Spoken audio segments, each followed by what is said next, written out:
Even if I don't like the policies of the Biden administration, I'm willing to put that aside because I know that Donald Trump is a danger to our democracy and that he is unfit to ever serve as president again. I respect honesty and forthrightness. And even though I would have political disagreements with Donald Trump's former White House aide, Sarah Matthews, she is being forthright and honest about something which other anti-Trump Republicans are not being honest about, which is that she really has no choice but to vote for Joe Biden in November. This playing around that William Barr and John Bolton and others have done about how the progressive agenda is the greatest threat to America and Trump is no good. But listen, I mean, I can't vote Biden, right? At the end of the day. Here is Sarah Matthews appearing on MSNBC yesterday. And it's not news that she is now anti-Trump. She says if it's Trump and Biden, she must vote for Joe Biden. And it's about the danger to democracy. I appreciate her being this upfront because there's a lot of these anti-Trump rightists who are playing coy or dancing around this exact question. I think a lot of people are reluctant to speak out. As Miles kind of mentioned, people are concerned with their career prospects and they worry about going against the grain and speaking out against Trump.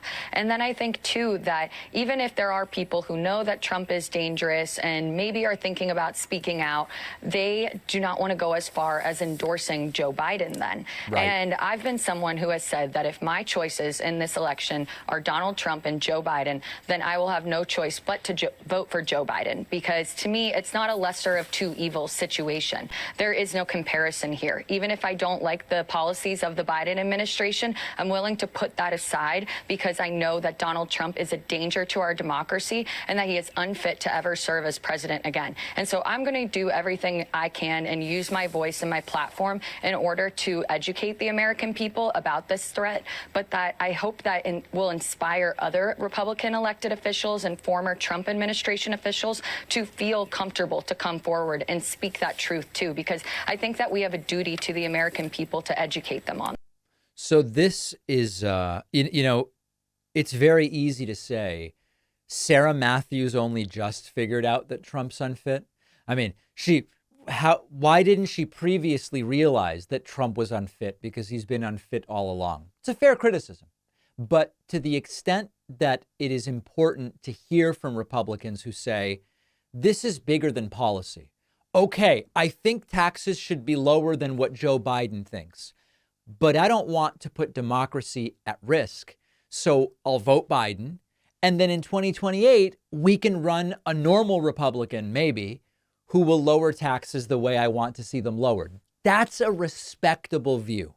And you have a lot of these Republicans that are playing coy, or they don't have the testicular or ovarian fortitude to just say what it is, which is, I am voting for a Democrat. And it's not because I love the policies, but it's because I find it to be most important not to put anyone in power who is fundamentally unfit and who threatens the pillars of democracy. And then in 2028, we'll take another shot at it, maybe with something that doesn't mean that democracy is at risk. There's a moral clarity here that's been lacking from some of the softer anti-Trump figures, the William Barrs and John Boltons.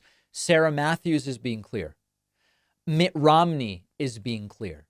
We don't have to agree with them. We can say they were wrong before when they thought Trump was fit, and they were wrong before, but we still have to welcome them. Remember, part of deprogramming, part of getting people out of cults, etc., is you don't attack the people that are coming to the right conclusion now. Yes, they were wrong before and they should have seen it before. But we say, it's great you figured it out. Welcome to the side of reason. And hopefully other Republican voters will see that and will agree. That's the critical point. It is time to start thinking like voters and to make sure that kids understand the importance of voting, how it works, registering, ballot initiatives, because so many kids just have no idea. That's why I wrote the new children's book, Think Like a Voter. I can think of no better time and no more important group of folks to try to reach. The book is now available at davidpakman.com/book, where, by the way, you can get the first two books in the series as well. Think Like a Detective and Think Like a Scientist. Really important stuff.